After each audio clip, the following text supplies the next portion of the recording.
jéematu tukki parce que xam nañ dañ ko jox kayit na ko warloo génn Mansour Faye mi ñu ko def jéemul génn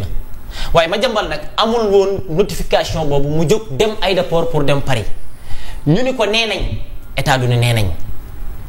état kayit la xam bind mu leer mu signé nee nañ mënuloo tukki waaye mu pare dem yoonam jaar fu ko neex dem dawul parce que yóbbaalewul convocation yóbbaalewul notification léegi kay dañ naan dem na ba France yoon soxla ko daa war a dëpp ñëw dëpp baatu dëpp la ñu war a utiliser waaye daw bi moom nañ ko dëpp nañu indiwaat daw bi ci dëpp. Maodo 6 et 9 daal boo ci juutal. déedéet 6 du 9 ndax da nga ni. dañ naan également notification bu ñu la ko waxee verbalement également. c'est mais dañ ko waxee ci préparation fi mu ñëwee ba ci aéroport bi dañ ko wax ko avant muy quitter. buñ la ko yeneen saa ko ñuy wax la ko rek. jàppal ni notification. waaw dama ne fi nga ko waxee notification la mais. parce que ki la ko wax c'est un agent assermenté. d'accord xam nga dossier Madiambal bi mais gis nga am na y a un communiqué qui vient de sortir ces avocats bon maître xam nga ci avocat yi maître William Bourdon y a maître Brent Gart moom moo assisté woon tey Madiambal Diagne. léegi foofu ci police. waaw il a été interpellé mooy lii rek. vas-y. Ils écrivent que ce jour 21 octobre 2025, M. Diagne a été interpellé pour se voir notifier par le parquet général de Versailles un mandat d'arrêt émis par le Sénégal en coordination avec ses confrères sénégalais, maître William Brent Gart, associé au sein du cabinet Bourdon et associé et intervenu à ses côtés. Le premier président de la Cour d'appel a décidé de laisser M. Madiambal Diagne en liberté sous contrôle judiciaire en tenant compte de ce que notre client est une personnalité publique, journaliste connu, propriétaire d'un titre de presse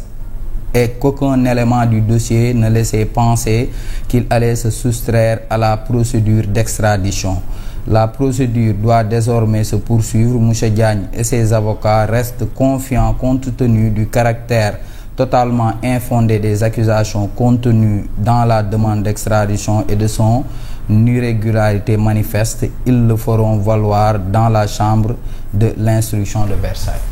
Je pense que c'est clair je pense bien que mooy li ma leen doon wax léegi ne woon naa leen balaa minute far àggul sax 10 minutes ngeen loxarti ko. Merci beaucoup à Omar pour les infos à chaud également sur le plateau de Grande Gueule, c'est ça. Donner la bonne information loolu moom Omar moom da ko téye moo tax ma ne woon minuit waaye ma naan minuit damaa fàtte ni balaa 19h téléspectateurs yi danañ xam li xew mais fi may daal ne rek Fatima mooy. Madiambal journaliste la d'accord waaye nag homme politique la. dañu sóor loolu ci moom. Madiambal daf doon jàppale Macky Sall. Madiambal présidentielle yi ñu génn dafa jàppale Amadou Ba. Madiambal législature dafa jàppale Amadou Ba ba nekkoon ci liste bi. su ma juumul 15e position la nekkoon. waaw Madiambal boobu la ñu soxla ci wàllu politique lenn dama d'accord ak ñëpp ci ne dafa war a ñëw ndax njabootam. parce que bu ñu téyee doomam donte ñaari doom yi ñu téye kenn ki amul benn rapport bu war a tax ñu téye ko mooy ki nga xamante ni si moo jiite groupe de presse bi Serigne Saliou waaye man li ma gëm mooy bu ñu téyee sa njaboot ak looy mën di préparer ci défense da nga war a ñëw affronter mbir mi teg ko ci politique. parce que nag dossier yi fi dégg yu ci baree dossier politique la waaw comme dossier politique la nag te coowal politique coowal mbedd la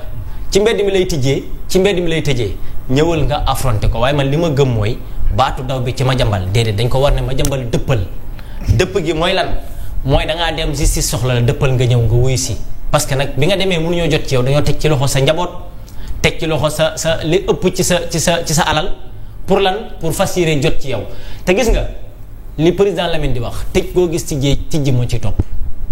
tëj gi tàmbali gi mooy coow li waaye bu ñu xasee ba tijji rek moo ci topp waaye li ma gëm ba gëm ko mooy Madiambal moom ak lu mën a xew défense bu mu mën di indaale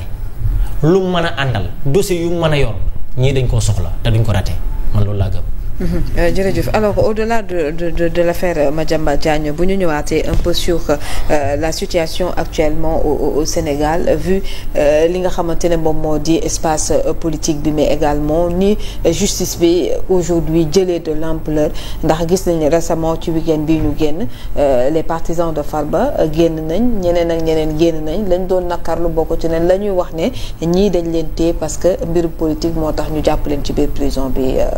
Omar. waaw mais mënoo ko si génne xam nga tey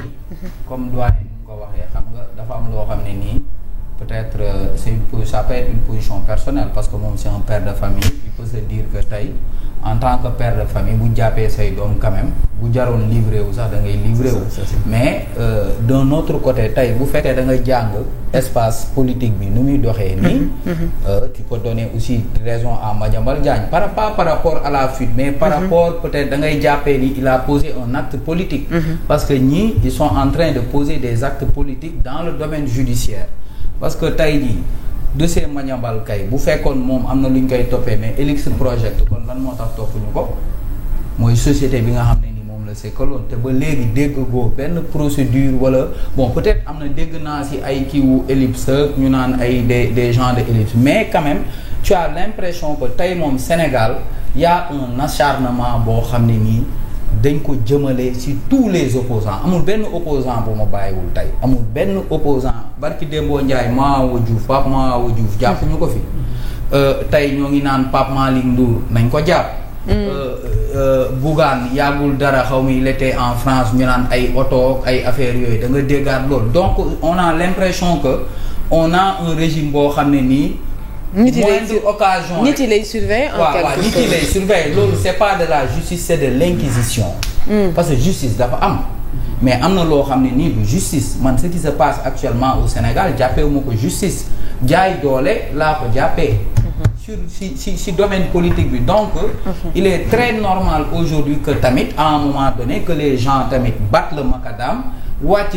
sur lui bi pour xeex ak tamit y a d'autres moyens de lutte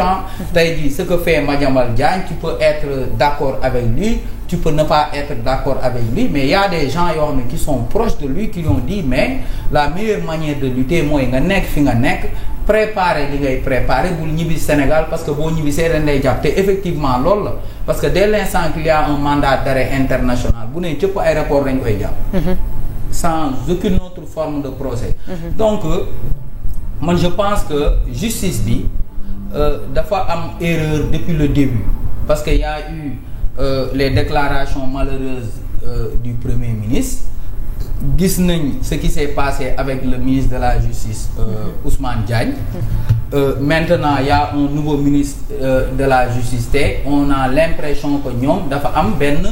commande politique boo xam ne nii dañ koy exécuter te newul loolu la ñu jaayoon sénégalais yi lu ñu jaayoon sénégalais yi mooy séparation entre le pouvoir exécutif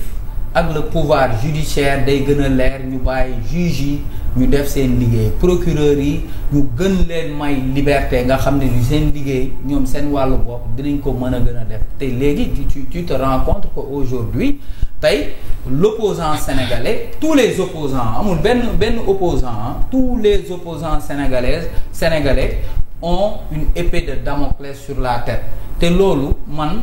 dama jàpp ni aussi les opposants aussi duñu toog comme ça se laisser faire il faut que les gens battent le macadam il faut que les gens dénoncent au niveau international ce qui est en train de se passer tamit les organisations de la société civile nga xam ni démb ñoom ñoo fi doon taxaw di casse bu ñu gisee ni peut-être y a des dérives de la part du pouvoir exécutif ñoom tamit je pense que ñoom tamit on doit plus les entendre on entend d'habitude benn Babacar Ba forum du justiciable la ñuy dégg mais où sont les autres où sont les Seydi Gassama et consorts il faut que ñu dégg leen par rapport à ce qui est en train de se passer te tamit ni ñuy doxalee mbir yi jàpp naa ni parce que tey jii actualité judiciaire au niveau international jàpp Sarkozy la ñuy wax mais Sarkozy ci affaire de fonds de campagne affaire de kii lañ ko doon ji